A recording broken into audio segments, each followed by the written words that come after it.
쇼펜하우어 아포리즘. 구독해주시면 알찬 영상으로 보답하겠습니다. 좋아요를 누르시면 알고리즘의 물결을 타고 신나게 영상 제작할 힘이 납니다. 당신의 인생이 왜 힘들지 않아야 한다고 생각하십니까? 오직 질문을 통해서만 성장한다. 날마다 우리는 질문한다. 왜 사는가? 무엇을 위해 사는가? 가치 있는 삶이란 무엇인가? 앞으로 어떻게 살아야 하는가? 인간은 질문을 통해 살아가는 이유와 목적, 그 속에서 얻어지는 의미와 가치를 추구한다. 철학이란 인간이 살아가는 이유와 그 이유를 실현하기 위해 무엇을 해야 하는가에 대한 질문이다. 궁극적인 목표를 위해 어떻게 행동할 것인지를, 그 전에 궁극적인 목표가 과연 무엇인지를 자신에게 묻고 내리는 모든 행위가 철학이다. 산책의 동료는 고뇌로 족하다. 나는 늘 같은 시간에 산책하려고 노력한다. 산책은 직장과 마찬가지다. 매일 같은 시간에 출발해 같은 시간에 끝마치는 습관을 들여야 한다. 산책할 때는 생각할 것들을 챙겨간다. 어려운 과제들을 가져가는 것이다. 그래서 동행을 두지 않는다. 산책의 동료는 고뇌로 족하다. 건강한 생활은 육체와 정신의 조화를 통해 개선된다. 건강하고 활기찬 생활을 오래도록 관리하려면 그만한 대가를 치러야 한다. 좋은 습관이 그 대가라고 할 수 있는데, 좋은 습관을 기르는 습관이 있다면 그것은 인내다. 인내는 무조건 참고 견디는 것을 말하는 게 아니다. 자기 몸이 견딜 수 있는 범위를 깨닫고 그 범위 안에서 유지하는 것이 진정한 인내다. 견뎌내지 못할 때까지 버티는 건 멍청한 짓이다. 몸과 마음이 불쾌해지지 않는 기준을 정리해 오래도록 지키는 것이 핵심이다. 그렇게 하면 언젠가는 평범한 생활이 나만의 고유한 재능으로 인정받는 날이 온다. 생활에 정답은 없고 정해진 규칙도 없다. 규칙적이고 조용한 생활이 행복한 사람도 있고 충동적이고 시끌벅적한 생활이 행복한 사람도 있다. 잊지 말아야 할 것은 내면의 질서다. 어떤 상황에서도 내면의 질서가 유지되어야 한다. 규칙적이지 않은 위대한 생애는 없다. 시류에 따라 전염병처럼 유행하는 악습에 굴하지 않고 자신에게 적절히 어울리는 규칙을 정해놓고 인내라는 재능을 발휘하여 습관화한다. 그렇게 일생에 걸쳐 긴 시간이 흐르는 사이 남들과 비교되지 않는 자기만의 위대한 삶이 쌓여간다. 남들과 다른 옷을 입고 다른 말을 하고 법을 어기고 정부를 무시한다고 해서 특별해지는 것은 아니다. 특별함은 눈에 잘 보이지 않는 법이다. 남들이 보지 못하는 은밀하고 개인적인 일상 속에서만 특별함이 갖춰지는 것이다. 나만 힘들고 나만 피곤하고 나만 희생당한다는 생각. 거리에 나가면 우울하다는 말을 입버릇처럼 되뇌는 자들이 발에 치인다. 정신과 의사들은 우울이야말로 가장 현대적인 질병이라고 정의한다. 그리고 인간의 정신이 오늘날과 같이 우울해진 근본적인 원인은 기술의 발달 때문이다. 기술은 인간의 정신을 나약하게 만든다. 기술과 산업이 발달할수록 인간의 삶은 외형적으로 더욱 편리해지지만 안락한 삶에 도취된 인간은 눈앞에 어떤 문제가 나타났을 때 이성적 고뇌로 치열하게 싸워 극복하기보다는 이미 만들어진 도구를 사서 해결하려 한다. 현대의 우울함이 두려운 또 다른 이유는 그것이 특별한 증세를 보이지 않는다는 점이다. 우울의 덫에 빠져도 육체적으로는 힘든 일이 없다. 기술이 문명을 뒷받침해주고 있기 때문이다. 그래서 우울을 핑계로 얼마든지 나태해져도 그 게으름이 잘 드러나지 않는다. 또 우울하다는 변명으로 얼마든지 무감각해지는 것도 가능하다. 하지만 그렇게 우울함에 취해 있다간 얼마 지나지 않아 판단력이 흐려질 것이다. 이것은 하나의 불감증이며 2단계에서는 사회적 인습 전반에 무기력해져 자기 생각과 감정만이 유일하게 옳다는 망상에 빠지게 된다. 이 세상에서 나만 외롭고 나만 힘들고 나만 피곤하고 나만 희생당한다는 망령에 사로잡히는 것이다. 우울의 망령에 완전히 정복당하고 나면 사람의 영혼에 오직 분노만이 남게 된다. 외로워서 화가 나고 피곤해서 화가 나고 남들이 행복해서 화가 나고 마침내 화만 나는 내가 싫어서 미칠 듯이 화가 난다. 그래서 그의 가슴 속에서 타오르는 분노를 가라앉힐 수만 있다면 이 세계 전부를 희생시켜도 값싸다는 논리에 봉착한다. 우울의 끝에서 열광이 태어나는 것이다. 오늘을 잊게 한 세계관이 마치 거짓인 양 모두를 위해 세상이 새롭게 창조되어야 한다는 열광이 산불처럼 번지다가 순식간에 잿더미가 되어 꺼져버린다. 왜냐하면 열광은 우울이라는 씨앗에서 발화된 톡초이기 때문이다.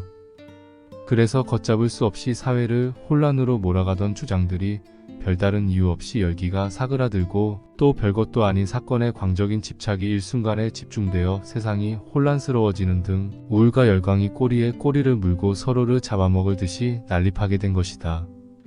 현명할수록 명예와 체면이 얼마나 가벼운 것인지를 안다. 명예와 체면. 기이하고 미개하며 우습기 짝이 없는 인생에서 가장 쓸모없는 규범. 그것들은 인간의 본성과도 거리가 멀고 본질과는 더더욱 가깝지 않으며 정상적인 인간관계에서는 절대로 파생될 수 없는 편견의 악습이다. 소크라테스는 항상 사람들과 논쟁을 벌였고 논쟁이 말싸움으로 번져 무식한 사람들에게 얻어맞는 일이 다반사였다. 한 번은 젊은 청년에게 발길질을 당했는데 그 광경을 보고 분노한 사람들이 법정에 고소하라고 소리치자 소크라테스는 망아지와 부딪혔다고 망아지를 고발하는 철학자가 어디 있는가? 라고 사람들을 만류했다. 하루는 그의 제자가 유명한 어느 철학자가 거짓으로 소크라테스를 음해한다고 알려주자 아니야, 그가 말하는 사람은 내가 아니야. 나는 그런 짓을 해본 적이 없는 걸 이렇게 무시했다고 한다. 현명할수록 명예와 체면이 얼마나 가벼운 것인지를 안다. 민주주의를 창시한 아테네 정치가들은 술 취한 시민들에게 썩은 채소를 얻어맞아도 옷을 빨면 그만이라며 부끄러워하지 않았다. 아테네의 정치가들은 억울하게 뺨을 맞아도 개나 고양이가 핥힌 것으로 생각했지 명예가 훼손됐다며 법정으로 사건을 끌고 가지 않았다. 사람이 체면을 중시하는 까닭은 내세울 인간성이 직분해서 얻은 명예 말고는 아무것도 없어서다. 존경받을 만한 행동을 할 자신이 없어 반대급부로 명예가 훼손됐다는 아집에 사로잡힌다. 명예훼손이라는 협박으로 타인에게 존경을 요구하는 것과 다름없다. 타인의 권리를 절대적으로 존중하는 세상이었다면 체면을 따지는 대신 신뢰를 이야기했을 것이다. 안타깝게도 지금 이 사회에서 명예란 남들이 인정해주지 않아 나 혼자 주장하는 권리, 타인에게 무시당하지 않기 위해 휘두르는 입속의 칼날, 증오하는 자들과 맞서 싸우는 위협의 명분으로 남용되는 중이다. 누구나 자신의 산에 오르기를 꿈꾼다. 등산의 기쁨은 정상을 정복했을 때일 것이다. 그러나 최상의 기쁨은 험준한 산을 기어 올라가는 순간에 있다. 길이 험할수록 가슴이 설렌다. 인생에서 고난이 사라졌다고 생각해보라. 그보다 삭막할 수는 없으리라. 산에 오르고 싶다면 남을 떠밀어서도 안 되고 자기 능력보다 무리해서도 안 된다. 정상을 바라보며 한눈 팔지 말고 묵묵히 걸음을 옮겨야 한다. 인생이 고달파지는 까닭은 경쟁적 성공이 행복의 근본 요소라고 믿었기 때문이다. 성공이라는 감정이 인생을 즐기는데 도움이 된다는 것을 나는 부정하지 않는다. 예를 들면 청년 시절 존재감이 미미했던 화가가 중년 이후 자기 재능을 인정받음으로써 행복해질 수가 있다. 누구의 도전이 가장 영광스러울까? 한 번도 실패하지 않고 산꼭대기에 오른 사람에게는 좌절이 없다. 그래서 영광도 없다. 반면에 실패할 때마다 조용히 그러나 힘차게 다시 일어선 사람에게는 영광이 주어진다. 그에게는 좌절을 떨치고 일어났다는 아무 상처가 새겨져 있으며 절망의 끝이 어디쯤인지를 알고 있는 눈동자가 있기 때문이다. 인생에서 가장 큰 고난은 우리가 얻고자 노력하지 않았다는 데 있다. 무언가를 얻기 위해 장애물을 뛰어넘거나 치우려고 하지 않았다는 데 있다. 그것이야말로 우리의 앞날을 가로막는 고난의 정체였다. 인내를 그대의 의복으로 삼아라. 의복을 벗고 다니는 것이 부끄러워지리라. 신념을 그대의 양식으로 삼아라. 신념을 잃은 인간처럼 불행한 인간은 없다. 실패하고 낙오하는 자들은 대개 참을성이 부족하거나 신념을 갖지 못하고 이리저리 흔들렸던 사람들이다. 시간이 언제나 우리를 기다려줄 것이라고 착각하지 말라. 게을리 걸어도 언젠가는 목적지에 도착할 날이 오리라고 기대하지 말라. 하루하루 전력을 다하지 않고는 그날의 보람은 없다. 보람 없는 날들의 반복으로 최후의 목표가 달성될 리 없다. 위대한 인생은 눈에 보이지 않는 성장을 통해 만들어진다. 인생에서 죽음보다 확실한 것은 없다. 행복은 희생을 동반하기 마련이다. 상실 없이는 기쁨이 없고 절망 없이는 진리에 대한 감지도 없다. 고통과 쾌락은 서로 꼬리를 물고 있는 두 마리 뱀의 형상이다. 삶과 죽음도 그와 같아서 삶에 더없이 집착하는 자에게 죽음은 더 빨리 찾아오고 오히려 죽음을 기다리는 자에게 삶은 더욱 긴 시간을 펼쳐놓는다. 우리는 항상 죽음을 떠올려야 한다. 그것이 우리에게 삶이 허락된 이유임을 깨달아야 한다. 우리는 죽기 위해 태어난 자들이다. 우리가 할 수 있는 죽음의 준비는 오직 이것뿐이다. 더 나은 삶을 살려고 노력하는 것.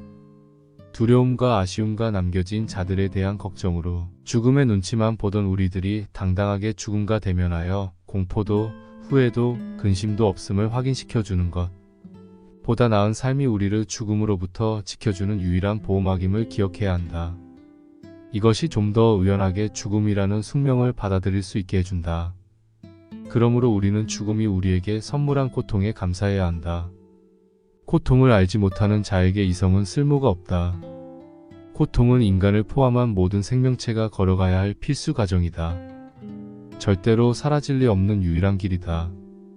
그 끝에 죽음이 있다. 죽음이야말로 우리를 완성하는 강력한 본성인 것이다. 판단을 타인에게 의존하지 말라. 인간의 정신이 도달할 수 있는 정점은 판단이다. 자기 스스로 결정한다는 것만큼 개체로서 완성도와 독립성을 보여주는 증거는 없다. 판단은 스스로 사색하지 않고서는 불가능하다.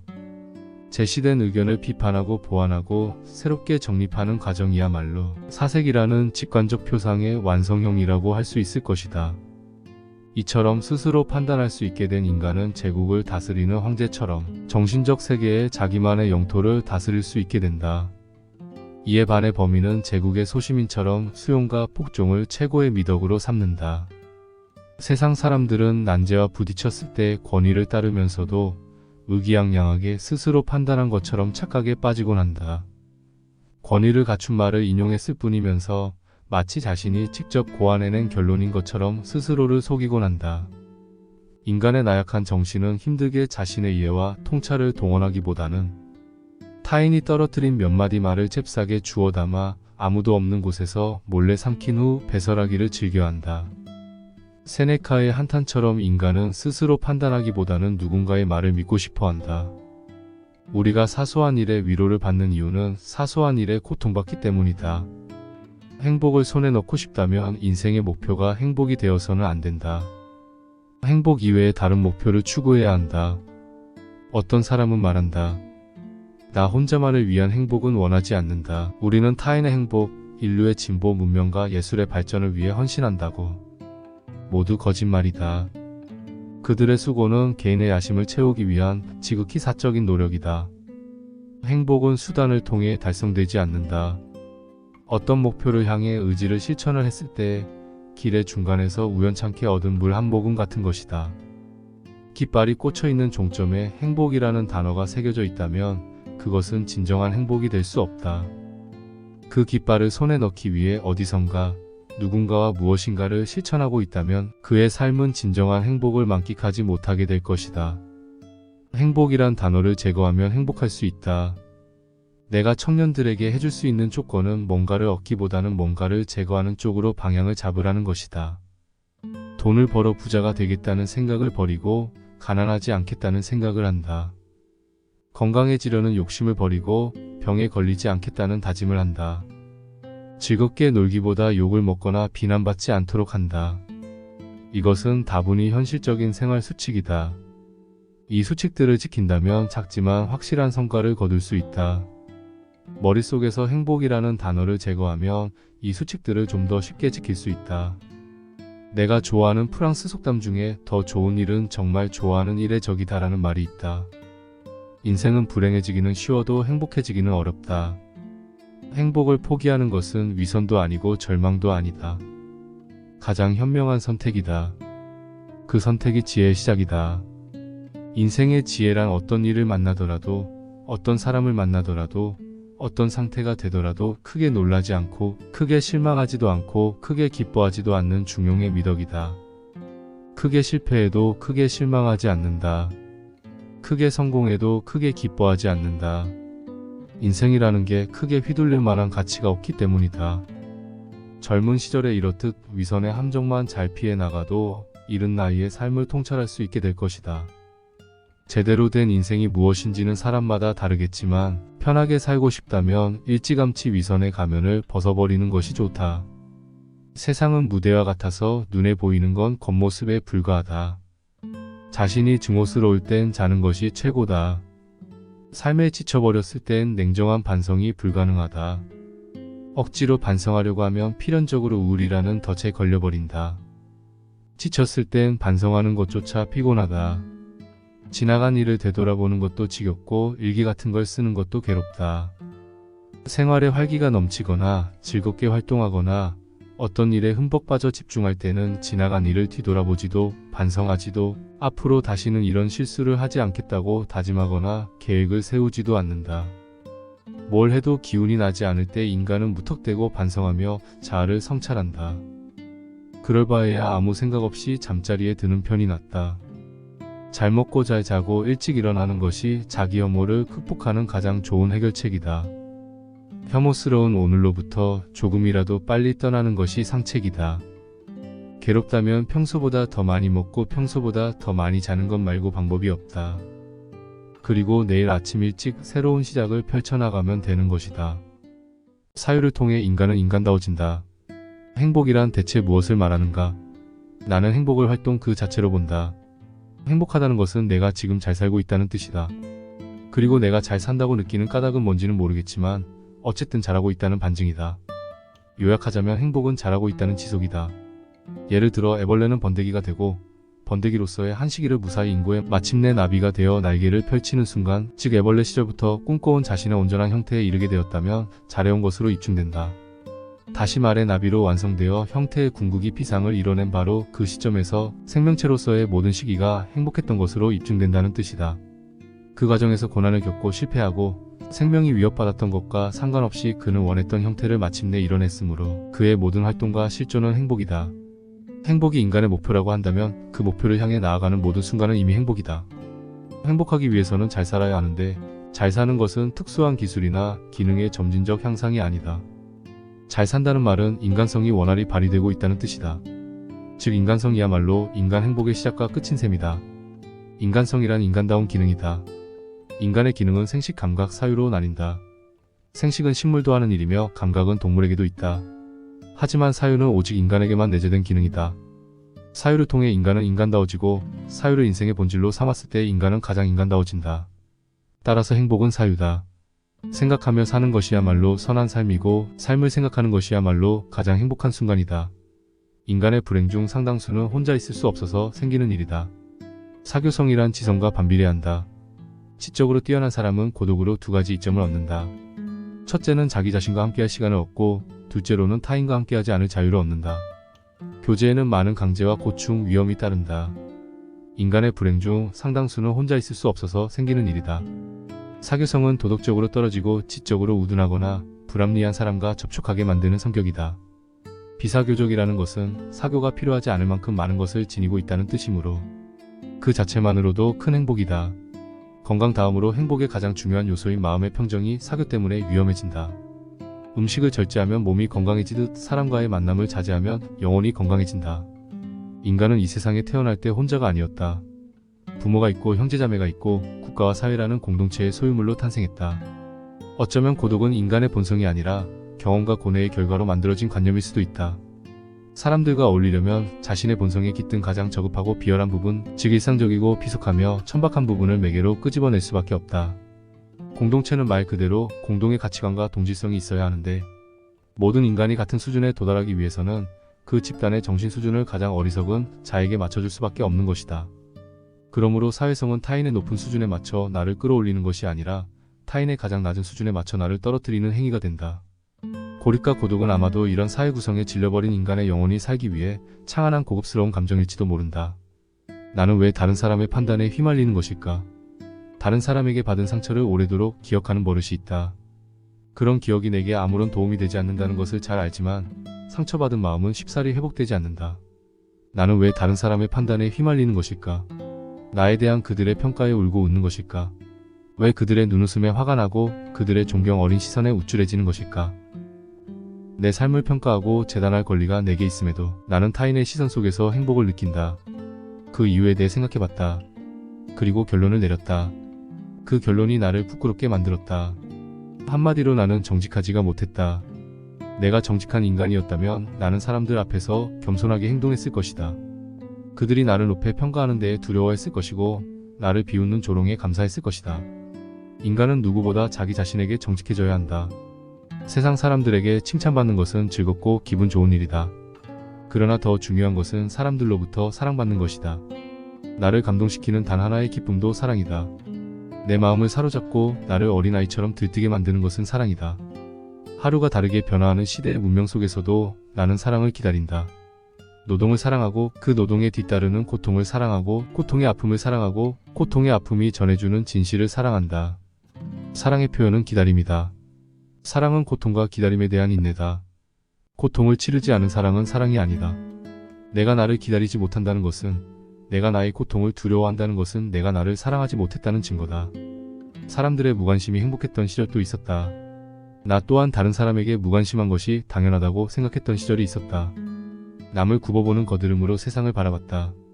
인간으로서 지녀야 할 소중한 미덕들을 버리고 가식과 억지로 나를 꾸며왔다. 그것이 나를 절망으로 이끌고 있음을 알지 못했다. 그래서 나의 내면은 오늘도 투쟁이다. 인간적인 의지와 영적인 의지가 서로 칼날을 겨누고 있다. 선과 악을 명확히 구분하는 것과 선을 행하고 악을 버리는 것은 엄연히 다르다. 나는 그것이 악임을 알면서도 행했고 그것이 선임을 자각하면서도 눈을 감아버렸다. 인간은 자신이 위치한 곳에서 시대를 초월해야 한다. 현재로 국한된 시제가 전부인 듯 착각하며 살아가기에는 인류가 이룩한 과거의 영광이 너무나 아름답다. 그것을 포기하기에는 우리의 인생이 짧다. 오늘 사랑받고 싶다면 오늘 사랑을 베풀어야 한다. 아파하고 싶지 않다면 아픔과 친해져야 한다. 사람과의 관계를 보다 원활하게 이끄는 힘은 지속적인 우정에서 나온다. 우정의 성격은 차분한 한결같음이다. 변한다면 그것은 우정이 아니다. 변하는 것은 계산이며 들뜨는 것은 사랑이다. 내 친구가 그곳에서 할 일이 있듯이 나 또한 이곳에서 할 일이 있다는 마음의 여유와 가치관이 우정의 진리다. 우리는 친절과 우정도 구분할 줄 알아야 한다. 친절이 그의 인격에 대한 감탄이라면 우정은 친구의 영혼을 위한 헌신이다. 친절이 상대방의 감사로 만족한다면 우정은 친구의 행복으로 만족한다. 우정을 가진 자는 두 개의 영혼을 가진 자다. 한 영혼이 쓰러지더라도 곁에 있는 또 다른 영혼이 그를 일으켜 세운다. 어떤 경우에도 둘이 함께 쓰러지는 법이 없다. 삶이 인간에게 우정을 선물한 까닭이다. 우정은 겉으로 드러나는 고상한 만남이 되어서는 안 된다. 서로의 내면에 자극이 되고 분발하려는 촉진제가 되어야 한다. 함께 진보하지 않는 우정은 나태와 방종이다. 내적인 진보는 강렬한 영혼의 동요로부터 시작된다. 우정은 친구의 영혼을 깨우는 자명종이다. 그 역할에 충실하지 못한 우정은 자기 본위의 나르시시즘에 가깝다. 우리가 참다운 우정을 부러워하면서도 일상에서는 소모적인 만남을 반복하는 이유는 긴잠에서 깨어난 나의 영혼이 무지와 무감각과 게으름으로 얼룩진 나 자신을 보고 절망할까봐 두려운 것이다.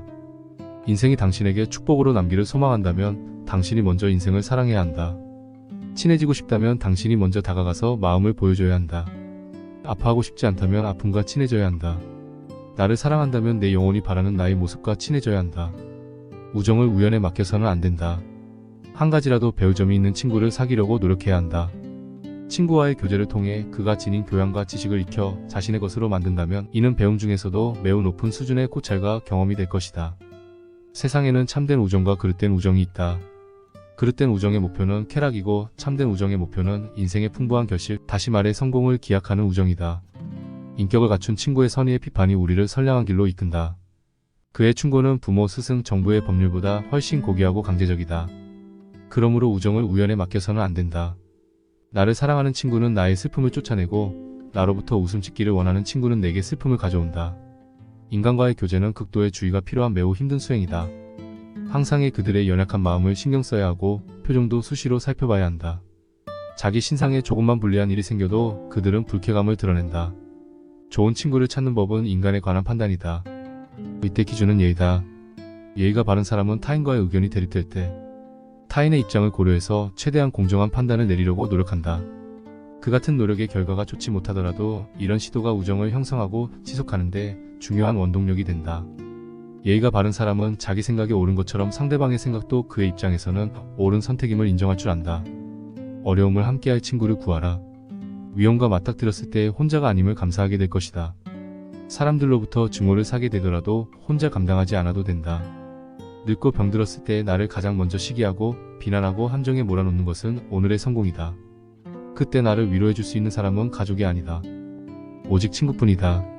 가족이 가족을 위로하는 것은 혈연이라는 숙명과도 같은 관계 위에 정립된 의무다.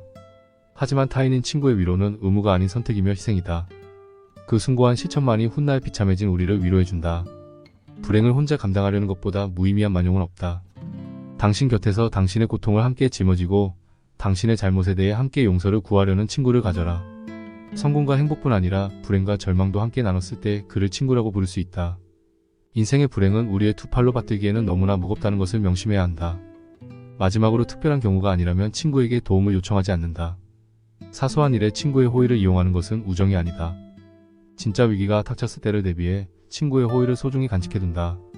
사소한 일에 친구의 호의를 남발한다면 친구의 호의는 점점 더 퇴색할 수밖에 없다. 사람들이 원하는 나로 평생을 살 수는 없다. 인간의 자질 중 가장 필요한 한 가지를 꼽아보라면 성실을 택하겠다. 성실함의 미덕은 내게 부족한 다른 자질들을 보충하는 것이 가능하다는 데 있다.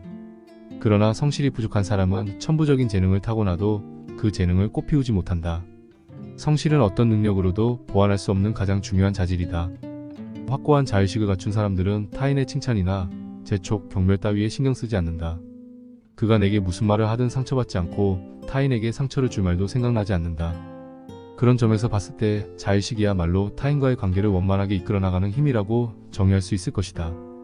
자의식이 결여되었다는 것은 나와 나의 관계가 온전히 성립되지 못했다는 뜻이다. 나와 나의 관계도 온전하지 못하면서 다른 사람과의 관계가 온전해지기를 바란다는 것은 욕심이며 허영이며 교만이다. 사람들이 원하는 나로 평생을 살 수는 없다. 사람들의 눈높이에 나를 맞추려는 데서 모든 불행이 시작된다. 나는 어쩔 수 없이 나다. 내가 나를 부끄러워하지 않는다면 사람들도 나를 부끄러워하지 않게 될 것이다. 나보다 비참한 자들이 나를 행복하게 해준다. 강물은 바위 같은 장애물에 부딪히지 않는 한 바다가 나타날 때까지 조용히 흐른다. 인간과 동물의 수명은 강물과 같아서 살고자 하는 의지는 장애물이 나타나지 않는 한 살아있다는 의식조차 갖추지 못하는 습성이 있다. 내가 어디로 가고 있는지, 무엇이 되고자 하는지를 본인 스스로 의식하지 못한다는 뜻이다. 말하자면 평온한 일상, 안락한 행복은 삶에서 그 비중이 극히 작다. 소극적인 삶의 형태이며 인생에 미치는 영향 또한 매우 소규모다. 반면에 절망과 고뇌는 삶을 적극적으로 변모시킨다. 즐거움, 행복, 만족은 소극적인 감정이다. 이런 감정에는 대상이 없기 때문이다. 대상이 없다기보다는 대상보다도 현재의 감정이 더욱 중요하기 때문이다. 하지만 고통에는 대상이 따른다. 절망에도 대상이 따른다. 고뇌에도 이유가 있다. 다시 말해 대상이 있다. 따라서 불행과 고뇌와 절망에서 가장 빨리 위로받는 방법은 나보다 더 비참한 자들을 찾아내는 것이다. 누구나 쉽게 따라 할 수 있는 최선의 방법이기도 하다. 무미건조한 일상에서 한가로이 풀을 뜯던 평화로운 양떼가 동료의 잔혹한 죽음을 목격하면서 자신의 생애에 감사하고 앞으로의 삶에 연연하게 되는 정신의 변화가 찾아오는 것이다. 척과 동지를 구분하는 가장 좋은 방법. 나의 경험에 의하면 척과 동지를 구별하는 가장 좋은 방법은 소문이다. 나의 불행을 타인에게 이야기하는가 하지 않는가에 따라 척과 동지를 구별하면 된다. 충고가 필요할 때는 조언해주고 교만해졌을 때 나를 위협하는 친구가 주변에 있다면 부모로부터 막대한 유산을 받는 것과 비교할 만하다. 인간에게 평화는 지루함의 극치다. 행복한 순간은 지긋지긋한 권태로 기억되고 굶주림과 갈증으로 죽음의 문턱에 다다랐던 시절은 강인한 인간성을 확인시켜준 영웅들의 자랑거리가 되곤 한다. 역사가 이러할진대 개인의 삶이라고 다를 바 없다. 굶주림과 갈증, 추위와의 싸움뿐 아니라 부모, 형제, 이웃, 스승, 친구와의 다툼으로 생존 본능을 확인한다는 것 빼고는 국가의 폭력성과 다른 점이 없다. 인간의 날이 지속되는 한 도처에서 적이 출몰하고 투쟁은 끝이 없다. 무기를 든 손에서 피가 마르지 않는다. 그것이 같은 곳에서 출현한 인간과 인간의 운명이다. 불행이 터졌을 때보다 불행이 지나간 후가 더 중요하다. 인생은 실수와 우연으로 덮여있다. 실수는 실패가 아니다. 실수의 결과는 아무도 모른다. 왜냐하면 실수 뒤엔 항상 우연이라는 것이 따라오기 때문이다. 우연이 무슨 짓을 저질러 줄지는 아무도 모른다. 실수를 성공적으로 바꿔줄지도 모르고 완벽한 계획을 뿌리부터 틀어지게 만들어버릴지도 모른다. 그런 점에서 다윈왕의 삶은 주목할 가치가 있다. 그는 부하의 아내와 사랑에 빠졌고 부하의 아내를 얻기 위해 부하를 전쟁터면 앞에 서게 해주겠다. 하나님은 이 일로 분노하며 다윗 왕의 아들을 죽이겠다고 응답했다. 다윗 왕은 살려달라고 미친 듯이 기도했다. 결국 아들은 병에 걸려 죽고 말았다. 아들의 죽음 이후 다윗 왕은 어떻게 처신했을까? 그는 아들이 죽음을 없던 일로 만들고 자신의 임무 즉 왕이 되어 전쟁을 벌이고 사람을 다스리고 아름다운 여인들과 사랑을 나눴다. 그는 아들을 죽인 신을 여전히 찬양했고 일말의 의심 없이 믿었고 신앙 안에서 행복했고 즐거워했다. 이것은 아주 중대한 원칙이다.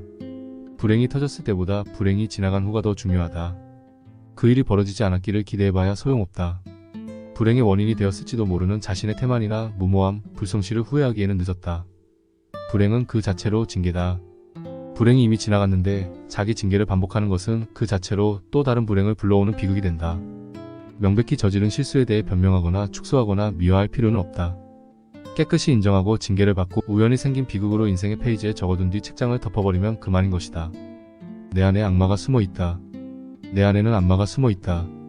이 악마는 내가 느끼는 현재의 감정과 기분이 최선이라고 소곤거린다. 나는 감정과 기분이 생태학적인 변화에 민감하다는 것을 알고 있다. 그러면서도 악마가 내 안에서 속삭이는 달콤한 이간질에 넘어가 쉽게 화를 내고 슬퍼하고 우울했다가도 다시 기분이 좋아지곤 한다. 가끔은 내 안에서 악마를 키운 장본인이 나였는지도 모르겠다는 의심이 들곤 한다. 폭발하듯 분출하려는 증오의 용암을 대신 뿜어줄 또 다른 나를 찾았던 것인지도 모르겠다는 생각이 들곤 한다.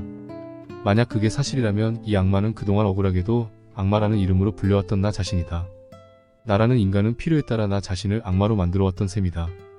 불성실한 행동, 타인에 대한 불순한 태도는 그 자체가 비록 아름다울지라도 결국에는 인생을 피폐하게 만든다.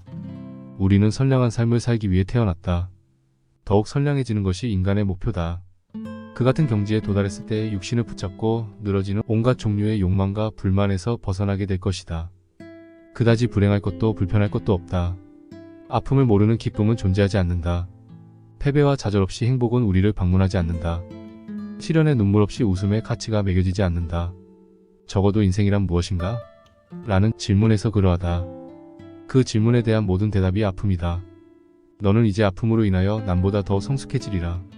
아름다움은 상처 입은 가슴만이 발견할 수 있다. 누구나 한 번쯤은 인생에서 동요를 느낄 때가 있다. 태어남은 동요를 수반할 수밖에 없다. 흔들리지 않는 것은 인생이 아니다. 의심이 가지 않는다면 신앙이 아니다. 인간은 모든 것이 가능하다. 존재하는 신을 저주할 수도 있으며 그를 위해 목숨을 바칠 수도 있다. 인간은 가장 극렬한 고통도 신의 은총으로 감사할 수 있다. 또 다윗처럼 신의 은총을 간음의 기회로 전락시킬 수도 있다. 인생에서 가장 불가사의한 현상은 오직 인생뿐이다. 우리가 현재 살아있다는 것, 살아있음을 의식한다는 것, 그리고 우리가 존재하지 못했던 먼 옛날에 감사하고 우리가 존재할 수 없는 먼 훗날을 위해 노력한다는 것.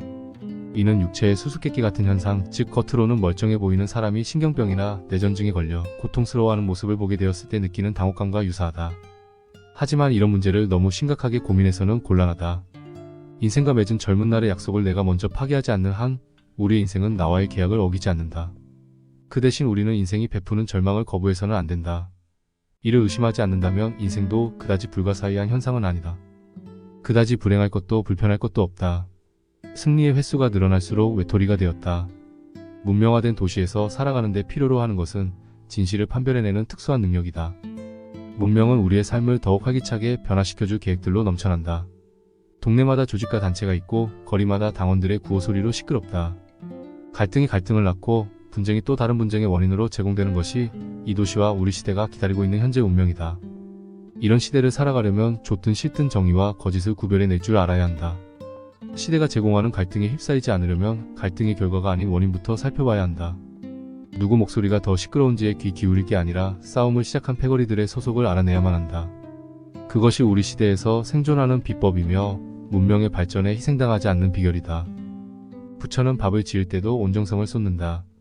20살 이후 멈춰버린 몸의 성장을 대체하기 위해서는 정신의 성숙이 필요하다. 정신의 성숙이란 의지로서 마음을 만드는 것이다. 의지를 상실한 인간, 다시 말해 성숙에 도달하지 못한 인간은 축적된 의지를 허비하며 하루살이처럼 연명한다. 그 결과 의지의 활력은 세월이 흐를수록 부족해지고 심신의 불안정으로 미풍에도 인생은 부표처럼 떠올랐다 가라앉기를 반복한다. 사소한 일을 목전에 두었다고 해서 우리의 마음조차 사소하게 만들어서는 안 된다. 이는 자신의 마음이 사소해지는 원인이다. 하찮은 것들은 삐뚤어져도 상관없다는 생각은 자신을 삐뚤어지게 만드는 추진력이다. 비록 하찮은 실천이라도 그 마음만큼은 존귀하다. 부처는 하다못해 밥을 지을 때도 정성을 다 쏟았다. 그 모습을 보고 제자가 부처에게 물었다. 사람이 어찌 이렇게 살 수 있습니까? 무슨 수로 그 모든 일에 열심을 다 한단 말입니까? 그러자 부처는 사람으로 태어난 나의 처지가 미천하여 천한 일도 마다할 수 없기에 마다하지 않는 것뿐이다 라고 대답했다. 성인으로 추앙받는 부처도 그리하였거늘 보통 사람에 불과한 우리의 삶이 경중을 따져 의지도 경중으로 나눈다는 것은 마음의 병, 다시 말해 의지가 병들었다는 것이 된다. 과거의 성현들은 하찮은 일에도 최선을 다했기에 큰일이 닥쳤을 때 이를 두려워하지 않고 자신의 의지를 관철할 수 있었다. 반면에 이름도 남기지 못하고 사라진 보통 사람들은 하찮은 일을 하찮게 생각하며 의지와 상관없다고 안일하게 여겼다가 결과적으로 일생을 하찮게 보냈다고 할 수 있다. 사람들이 나를 보지 않더라도 정직할 것. 나는 스스로 시련을 내린다. 아무도 모르는 증인이라고는 오직 나밖에 없는 시련. 예를 들자면 이렇다. 사람들이 나를 보고 있지 않더라도 정직히 행할 것. 나 홀로 있어도 예의를 갖출 것. 듣는 사람이 없어도 거짓말을 입에 담지 않을 것. 내 것이라고 생색내지 않고 몰래 나눠줄 것. 내가 나에게 부여한 이 모든 시련을 이겨냈을 때 나는 나 자신을 새롭게 평가하게 될 것이다. 스스로에 대한 확신이 나의 자존심을 정당하게 만들어줄 것이며 나는 나의 자존심을 떳떳하게 자랑스러워하게 될 것이다. 그리고 이런 변화를 통해 나는 자신감이 충만한 사람으로 거듭나게 될 것이다. 이것이 내가 나에게 베풀 수 있는 가장 큰 보상이다. 스스로 생각하는 사람은 군주와 같다. 책과 학문 기술의 습득이 우리를 구원해 주리라고 구원까지는 아니더라도 인간답게 죽음을 맞이할 수 있게끔 지원해 주리라는 기대는 버려야 한다. 책을 읽는다는 것은 결국 나의 머리가 아닌 책을 쓴 자의 머리로 생각하겠다는 뜻이며 학업은 누군가가 걸어가며 좌절했던 절망을 희망삼아 스스로를 속이는 행태임을 명심해야 한다. 수만 권의 책을 읽은 자의 머릿속에는 수만 명의 사람들이 서식하고 있지만 정작 그 자신은 그의 머릿속에 방 한 칸 마련되어 있지 않다. 스스로 사색하고 스스로 욕망하고 스스로 포기하는 자만이 고통 없는 죽음을 만끽할 자격이 있다. 스스로 생각하는 사람은 군주와 같다. 그는 타인의 힘을 빌리지 않고도 자신의 성을 지켜내고 독립된 지위를 누리고 그에게 명령하는 자의 목소리에 귀를 기울이지 않는다. 그의 삶은 스스로 판단한다. 군주가 법을 정하고 백성에게 공표하듯 그는 자신에게 주어진 시간 속에서 절대 권력을 쟁취한다. 그에게 용기와 자신감, 지혜를 주는 원천은 바로 자기 자신이다. 그에게는 세상을 이해하고 조립하는 명확한 근거가 있다. 바로 자기 자신이다. 독창적인 인생은 독창적인 사상을 통해 실현된다. 독창적인 사상은 의지로 통일된 체계에서 태어난다. 스스로 한 권의 위대한 철학책이 되는 것이다. 인생은 시와 같은 예술의 한 갈래다. 직관의 세계에서 누구도 흉내 못 낼 아름답고 독창적인 시 한 편이 탄생하듯 직관의 파악으로부터 인생은 시작되는 법이다. 고독과 권태는 나의 말이 되었다. 인생에서 가장 위험한 시기는 권태가 찾아올 때다. 목표가 없는 삶의 탈선의 위험이 있다면 권태에 젖은 생활은 정신을 마비시키는 관능주의에 빠질 우려가 있다. 목표가 없는 사람은 인생의 가치를 고민하지 않는다. 권태에 빠진 인간은 이 무의미한 하루가 24시간이나 지속된다는 데에 고통스러워한다. 이 고통을 견뎌내려고 권태로운 인간은 자극을 찾는다. 초점이 흐려진 권태로운 인간의 눈에는 야심, 권력, 소유, 관능에 대한 집착 등이 무의미한 하루를 버틸 수 있게 도와주는 진정제처럼 보인다. 인간이 아무리 애를 써도 삶은 기껏해야 두 종류뿐이다. 권태에 시달리든지 고통에 시달리는 것이다. 권태도 반복되다 보면 고통이 되고 작은 고통도 시간이 지나면 무감각한 권태가 된다. 어차피 인간은 권태로운 존재다. 우리가 기쁨보다 고통을 사랑해야 하는 이유다. 처음에 괴롭겠지만 언젠가는 기쁨을 경계하고 두려워하는 단계에 도달하게 될 것이다. 이런 단계에 도달하면 인생은 더는 고통스럽지도 권태롭지도 않은 평범한 그 자체가 된다. 그것으로 고난은 끝이다. 고통과 권태에 대한 두려움은 믿음이 약해졌다는 신호다. 두려움을 극복하는 방법은 의지밖에 없다. 인생이 두려운 까닭은 나의 의지를 믿지 못하기 때문이고 사람이 두려운 까닭은 그의 의지가 나를 지배하게 되리라고 믿고 있기 때문이다. 나의 의지를 믿기만 한다면 인생은 두려울 이유가 없다. 상대방의 의지를 인정하지 않는다면 그의 말과 행동에서 내가 고통받을 이유가 없다. 두려움은 극복의 대상이 아니다. 두려움은 치유해야 할 질병이다. 이것은 감기와 같다. 감기에는 특별한 약이 없다. 내 몸의 항체를 활성화시키는 것이 감기에 대항하는 유일한 처방이다. 두려움도 특별한 처방이 있거나 효과가 뛰어난 약을 먹는다고 해서 개선되는 것은 아니다. 나의 의지가 세상에 대한 불신으로 가득해질 때까지 기다리는 수밖에 없다.